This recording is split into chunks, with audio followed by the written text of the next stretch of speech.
معاشرہ، معیشت، میڈیا، مذہب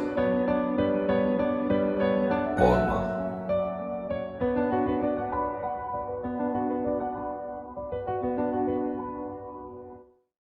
السلام علیکم۔ چینل M5 سے نسرین حسین پرویز آپ کی خدمت میں حاضر ہے۔ یہ جناب وزیر خزانہ صاحب، آپ تو تنخواہیں بڑھا کے چلے گئے واشنگٹن ڈی سی اور IMF سے بات کرنے، اور جو پیچھے ڈالر کا حشر ہوا ہے وہ تو اب سے بعد میں بات کرتے ہیں۔ ہم اپنے مطلب کی بات کریں گے آج۔ آپ کے محکمے نے سیکٹری فائنانس صاحب نے پے اینڈ پینشن کمیٹی کی رپورٹس پر پتہ نہیں غور کیا یا نہیں کیا، اور ہمیشہ یہ ہوتا ہے گریڈ 1 سے لے کے 19 تک کو بہت نوازا جاتا ہے، چونکہ آپ کا خیال ہے کہ 20, 21, 22 والے لوگ جو ہیں ان کے پاس یا تو حرام کا پیسہ بہت ہے، اور ہے اس میں کوئی شک نہیں، ان کے پرکس اینڈ پریولیجز بڑے زیادہ ہیں، اور ان کو تو ضرورت ہی نہیں ہے پے انکریز کرنے کی۔ کیا ان کو تو نہ بھی ہو، تو کئی لوگوں کو تو اپنی پے کا پتہ بھی نہیں ہوتا کتنی ہے، یہ بھی صحیح ہے، لیکن آپ کو تو ایسے نہیں سوچنا چاہیے۔ اگر سیکٹری فائنانس صاحب نے کبھی زندگی میں رزق حرام نہیں کھایا ہے، مسعود صاحب ہیں اگر، یا دوسرے ایک صاحب آئے، میں دیکھنا بھول گئی کون صاحب ہیں سیکٹری فائنانس، وہ آپ کے ساتھ ہی گئے ہیں۔ عائشہ غوث بھی گئی ہیں ساتھ آپ کے، وہ بھی اکانومسٹ ہیں، مجھے یہ نہیں پتا وہ پے اینڈ پینشن کمیٹی میں شامل ہیں یا نہیں۔ جناب عالی، میں اپنی بات کرتی ہوں، اور مجھ جیسے سینکڑوں لوگ ہیں جو 20, 21, 22 میں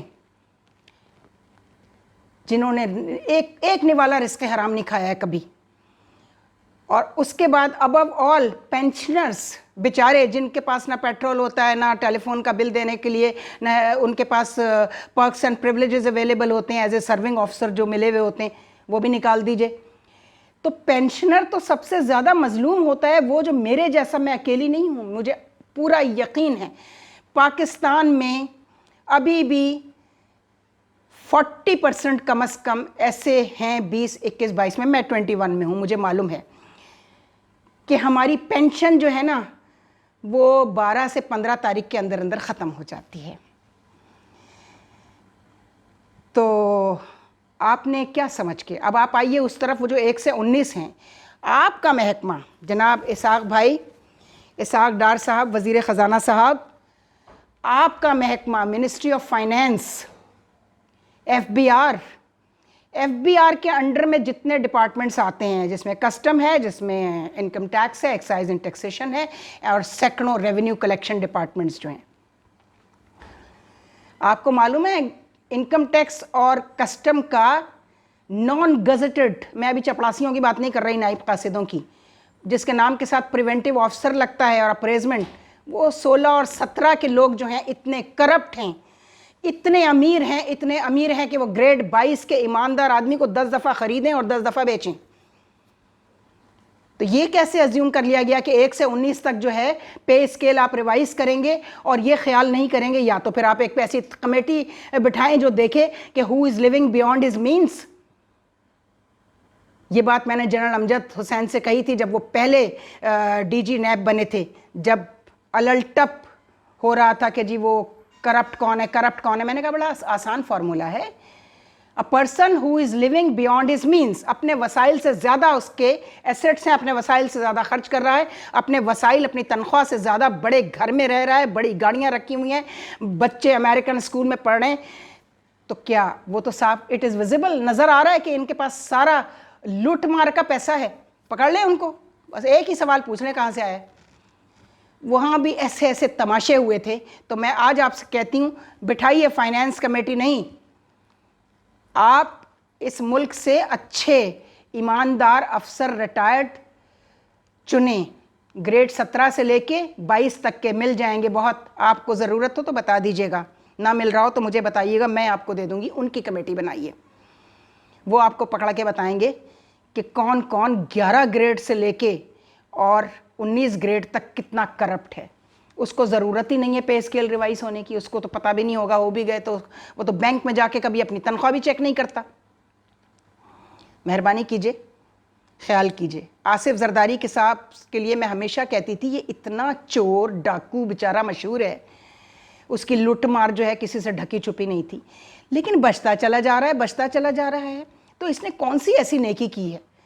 تو میرے بیچارے معصوم سے دماغ میں ایک بات آئی ہے، اور ہو سکتا ہے وہ صحیح ہو، کہ یہ واحد ہیڈ آف دا اسٹیٹ تھا، اور یہ واحد انسان تھا جس نے سرکاری ملازمین کی تنخواہ کبھی بھی 20-25% سے زیادہ، اور کم از کم پینشنرز کو جتنا اس شخص نے نوازا ہے.